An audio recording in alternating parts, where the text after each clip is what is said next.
प्रभाव मनोविज्ञान का द्वारा अनुनय रॉबर्ट बी सियाल्डिनी पीएचडी। परिचय। मैं इसे अब स्वतंत्र रूप से स्वीकार कर सकता हूं। मेरा सारा जीवन मैं एक पार्टी रहा हूं। जब तक मैं याद कर सकते हैं, मैं पेडलर्स की पिचों के लिए एक आसान निशान रहा हूं, फंड राइजर और एक प्रकार या किसी अन्य के संचालक।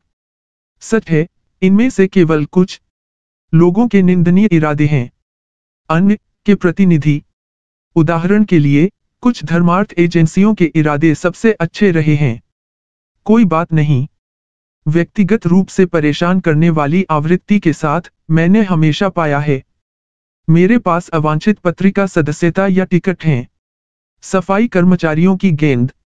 शायद यह लंबे समय से चली आ रही स्थिति के रूप में अनुपालन के अध्ययन में मेरी रुचि के लिए चूसने वाला खाता। बस क्या ऐसे कारक हैं जो एक व्यक्ति को दूसरे व्यक्ति को हाँ कहने का कारण बनते हैं? और इन कारकों को लाने के लिए कौन सी तकनीक सबसे प्रभावी ढंग से इन कारकों का उपयोग करती है? अनुपालन।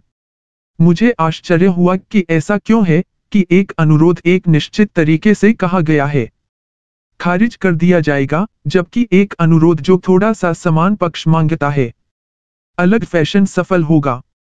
तो एक प्रयोगात्मक सामाजिक मनोवैज्ञानिक के रूप में मेरी भूमिका में मैंने करना शुरू किया अनुपालन के मनोविज्ञान में अनुसंधान। सबसे पहले शोध अधिकांश भाग के लिए माई में किए गए प्रयोगों का रूप ले लिया।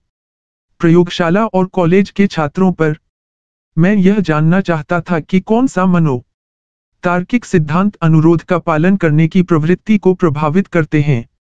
सही।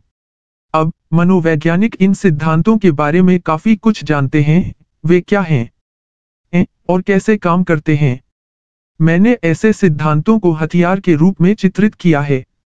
प्रभाव का और ऊपर में सबसे महत्वपूर्ण में से कुछ पर रिपोर्ट करेगा आने वाले अध्याय। हालांकि एक समय के बाद मुझे एहसास होने लगा कि प्रायोगिक कार्य आवश्यक होने पर पर्याप्त नहीं था। इसने मुझे आयात का न्याय करने की अनुमति नहीं दी। मनोविज्ञान के निर्माण से परे दुनिया में सिद्धांतों की उत्पत्ति और जिस परिसर में मैं उनकी जांच कर रहा था, यह स्पष्ट हो गया कि यदि मैं अनुपालन के मनोविज्ञान को पूरी तरह से समझने के लिए मुझे इसकी आवश्यकता होगी। मेरे जांच के दायरे का विस्तार करें। मुझे शिकायत देखने की आवश्यकता होगी। पूर्व पेशेवर वे लोग जो सिद्धांतों का उपयोग कर रहे थे, मुझे जीवन भर वे जानते हैं कि क्या काम करता है और क्या नहीं का कानून योग्यतम का अस्तित्व सुनिश्चित करता है। उनका काम हमें पालन करना है और उनकी आजीविका इसी पर निर्भर करती है। जो नहीं जानते कि कैसे प्राप्त करें, लोग हाँ कहने के लिए जल्द ही गिर जाते हैं। जो करते हैं, रहते हैं और फलते फूलते हैं। बेशक अनुपालन पेशेवर केवल वही नहीं है जो इन सिद्धांतों के बारे में जाने और उन्हें अपना रास्ता पाने में मदद करने के लिए उपयोग करें। हम सभी उन्हें रोजगार देते हैं और उनके शिकार होते हैं, कुछ हद तक हमारे दैनिक में पड़ोसियों, दोस्तों, प्रेमियों और संतानों के साथ बातचीत। लेकिन वो अनुपालन चिकित्सकों के पास अस्पष्ट और शौकिया की तुलना में बहुत अधिक है।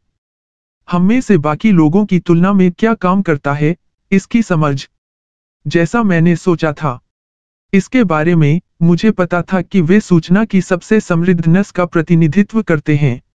मेरे लिए उपलब्ध अनुपालन के बारे में लगभग 3 वर्षों के लिए मैं मेरे प्रयोगात्मक अध्ययनों को निश्चित रूप से अधिक मनोरंजक के साथ जोड़ा गया।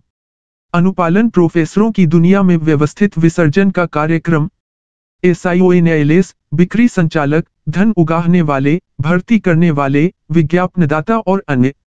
इसका उद्देश्य अंदर से तकनीकों और का निरीक्षण करना था। रणनीतियों की एक विस्तृत श्रृंखला द्वारा सबसे अधिक और प्रभावी ढंग से उपयोग किया जाता है।